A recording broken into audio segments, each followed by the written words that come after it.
আসসালামু আলাইকুম, সবাইকে স্বাগতম। আমি আজকে তোমাদের দেখাবো কিভাবে মাত্র 2টা বৃত্ত এঁকে খুব সহজে সুন্দর একটা পেঁপে আঁকা যায়। অনেক সময় আমরা ফল আঁকতে গিয়ে ঠিক আকারটা বুঝে উঠতে পারি না, তাই আজকের ভিডিওতে আমি দেখাবো এমন একটি সহজ ট্রিক যেখানে ছোট বড় সবাই সহজে বুঝে নিতে পারবে। তাহলে চলো শুরু করা যাক আমাদের আজকে সুন্দর পেঁপে আঁকার ক্লাস। প্রথমে আমি একটি স্কেল দিয়ে সোজা একটা দাগ দিব, তার উপরে পেন্সিল দিয়ে 2টা বৃত্ত আঁকবো। উপরের বৃত্তটা একটু ছোট আর নিচের বৃত্তটা একটু বড়। 2টা বৃত্তের মাঝে একটু অংশ একে অপরের সঙ্গে মিশে থাকবে, যেন দেখতে একটা ডাবল শেপ তৈরি হয়। এই 2টা বৃত্তই হবে আমাদের পেঁপের মূল কাঠামো। এভাবে আঁকলে পেঁপের শরীরের গঠনটা একদম পারফেক্ট আসে। এবার বৃত্ত দুটো বাইরের দিক দিয়ে হালকা লাইন টেনে পেঁপের আউটলাইন তৈরি করে নিব। উপরের দিকে একটু সরু করে দিব আর নিচের দিকে একটু সুচালু করে দিব।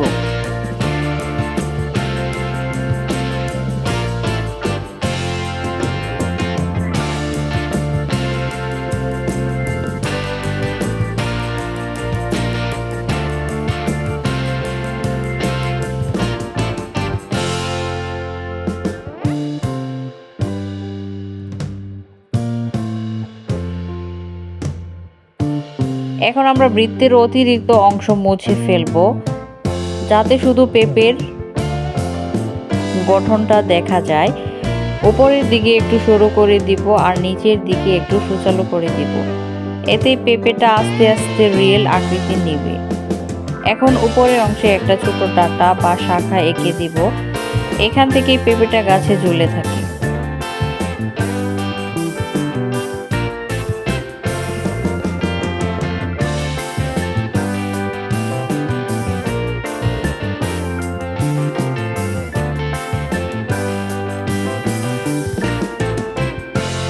এখন পেঁপেটা সাইনপেন্ট করে নিব। অফ ক্যামেরায় আমি পেঁপেটা সাইনপেন্ট করে নিয়েছি এবং পেন্সিলের বাড়তি দাগগুলো ইরেজারের সাহায্যে মুছে নিব।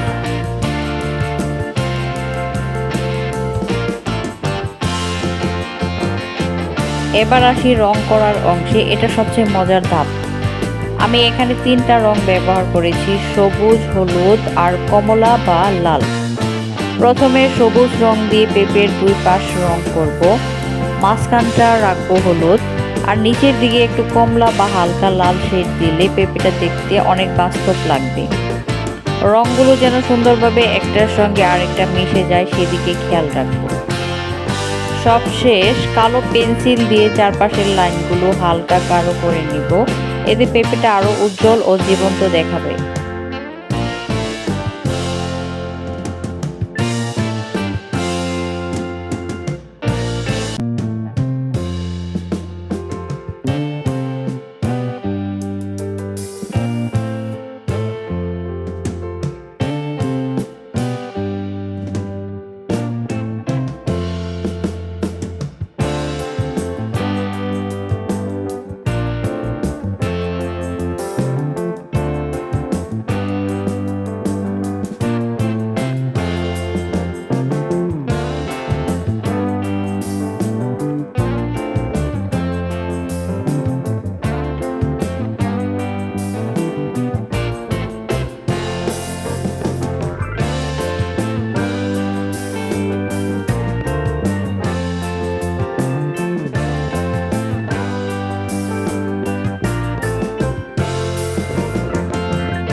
তাহলে দেখলে কেমন সহজ উপায়ে মাত্র 2টা বৃত্ত দিয়ে সুন্দর একটা পেঁপে আঁকা যায়।